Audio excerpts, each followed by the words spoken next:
So around 11 years ago, I just turned 20. And there are a few things that I definitely wish I had known back then. And I'm going to share those things with you now as someone that's in their 30s that is, in my opinion, charging along, doing pretty well for himself.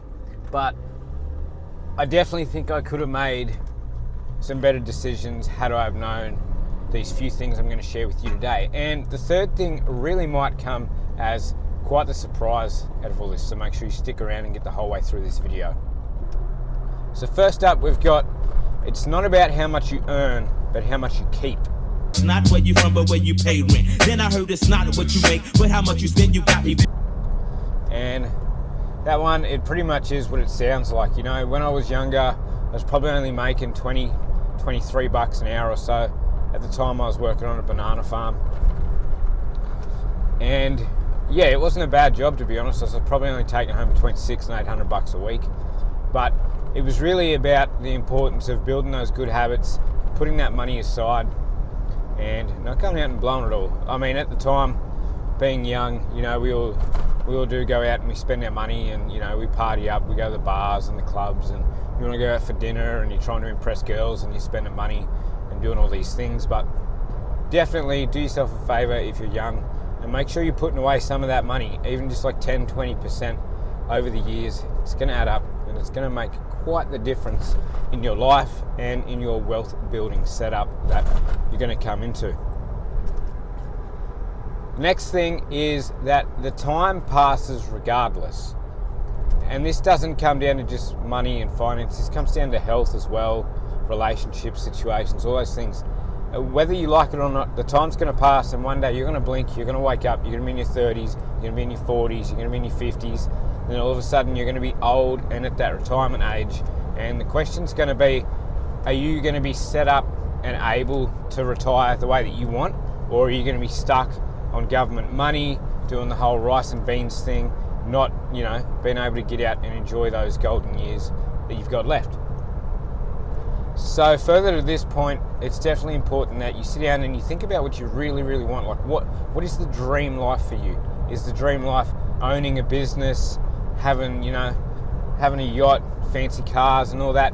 Or is it something quite simpler and on the other end? Do you still, do you go to work part-time? Have you set yourself up? You've put enough of a hard grind in that you can cut back, go to work part-time, you just live a simple life and you own a nice house, you got an old reliable car, and the time is yours to do with what you want with it.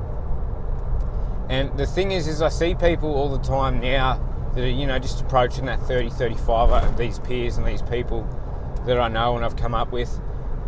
And it seems to be like, it's almost like they never really did have a plan, and they're waiting on someone to come and save them. And I can guarantee you, nobody is coming to save you, all right? No one is coming to, you're not going to win the lotto. No one's going to rock up at your door and be like, hey, here's $1 million, go and start building your life. You need to really sit down and put the plan together and build that dream life. Ask yourself, all right, what is the dream life for me? Write that down. Write down what are the steps that I can take to build that dream life. Do I need to invest in real estate? Do I need to invest in stocks? Do I need to get out of all this debt that I'm in? If you're in debt, cut up your credit cards and those sorts of things. Now the third point, and I think this is by far the most important of this whole video, is be very careful who you pick to build your life with, or who your spouse is going to be. I've seen it time and time again where young men or young women, they meet someone and they kick it off, and then things are up and down and a little bit sketchy at the start, and then all of a sudden you're having kids together and everyone, like you wish these people the best, but then all of a sudden, they're broken up and the guy's onto the second girl, and then he's got 2 baby mamas, and you just see these cycles, they just repeat themselves. And I'm not saying the men are just as guilty as the women for these things, but really just spend some time. Like, don't be afraid to be alone when you're in those early 20s. I'm not saying that just because you're alone doesn't mean you're lonely either. Don't mix those two things up. But don't be afraid to be alone. Take the time, figure out what it is that, what you want in life, and take the time to build those relationships. By far, I would not be in the situation that I was in and have the financial stability that I have now if it wasn't for my partner. She's just as hardworking as me. Most of the time we have the same ideals and values about, you know, what we're trying to build with our life and what we want our life to look like together as we grow into it. But I've seen it happen time and time again, you know, where people just aren't putting the work in and they're getting frustrated, or she's this and he's that, she said and he said, and I called him out or I called her out. Just, yeah, be very, very careful as to who you build with. And that doesn't go down to just your spouse and your partner as well. That includes the people that are around you. I don't know how true it is that you become the average of the 5 people you hang around or whatever, but yeah, be very selective as to who you're hanging about and what things you're getting up to, you know. Like, if you and your mates are in the pub every night playing the pokies and gambling and spending money, are they the kind of people that you want to be around? Are you really going to build and excel? Especially here in Australia, we've got this thing called tall poppy syndrome. I think in other places of the world it's referenced as the crabs in the bucket. And it's like, as soon as you start showing potential and trying to do things, some of the people in your circle are going to get jealous. They're not going to like that.